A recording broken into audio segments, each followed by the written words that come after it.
So இந்த பதிவுல நம்ம எதை பற்றி பார்க்க போறோம் அப்படின்னா, சிறுநீர் கழிக்கும் பொழுது ஆண் பெண் இருபாலரும் சில பேர் வந்து ஒரு இதா பார்த்திருப்பாங்க. என்ன அப்படின்னா, என்னோட யூரின் வந்து பாத்தீங்கன்னா ஒரு மாதிரி ஜெல் மாதிரி போகுது, அதாவது ஃப்ரீயா ஃப்ளோ ஆகாம ஒரு மாதிரி பிசு பிசுத்து ஜெல் மாதிரி இருக்கு, சளி போன்று இருக்கு, சிலர் வந்து சொல்லுவாங்க பால் போன்று இருக்கு அப்படின்னு வந்து சொல்லுவாங்க.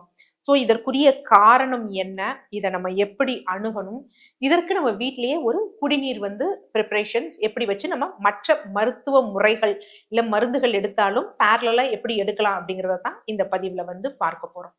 ஸோ நார்மலாவே என்ன அப்படின்னு பாத்தீங்கன்னா, நம்மளோட அந்த சிறுநீரக பாதை இருக்கு பாத்தீங்களா, அந்த தாரைகள்ல சளிச்சவுகள் வந்து இருக்கும். ஸோ நம்ம யூரின்லயும் சில பாக்டீரியா இதெல்லாம் இருக்கும்.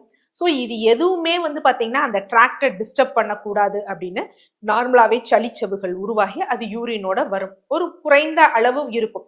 இது எல்லோருக்கும் இருக்கக்கூடியதான். ஆனா சிலருக்கு வந்து பாத்தீங்க அப்படின்னா ரொம்ப அதிக அளவுல வந்து இருக்கும். யூரினே ஆண்களாகனா சில பேர் வந்து சொல்லுவாங்க, எனக்கு யூரின் போக மாட்டேங்குது, ஒரு மாதிரி வந்து பாத்தீங்கன்னா ஜெல்லி மாதிரி வந்து யூரின் போகுது அப்படின்னு சொல்லுவாங்க. சில பேர் யூரின் போறப்ப திப்பி திப்பியா அதுல வந்து வெள்ளை வெள்ளையா வருது அப்படின்னு வந்து சொல்லுவாங்க. பெண்கள் சில பேர் வந்து பாத்தீங்கன்னா வெள்ளைப்படுதல் மாதிரி இருக்குது, அதிக அளவுல வந்து இருக்குன்னு சொல்லுவாங்க.